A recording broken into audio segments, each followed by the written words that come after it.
تعارف ڈرامہ نگار شوکت تھانوی 1904 عیسوی سے 1963 عیسوی تک۔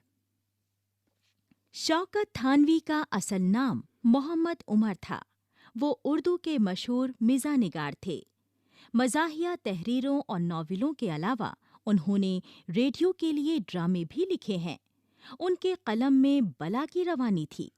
روزمرہ کی باتوں اور آئے دن پیش آنے والے واقعات کو اس مزے سے بیان کرتے اور ان میں ایسے ایسے دلچسپ نکتے پیدا کرتے تھے کہ پڑھنے والا بے اختیار ہنس پڑتا۔ وہ الفاظ کے استعمال اور جملوں سے بھی ہنسی پیدا کرتے تھے۔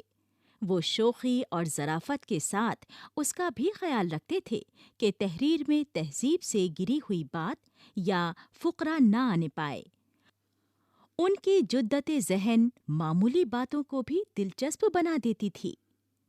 سودیشی ریل، موج تبسم، طوفان تبسم، شیش محل، جوڑ توڑ، کارٹون اور قاضی جی وغیرہ ان کی مشہور کتابیں ہیں۔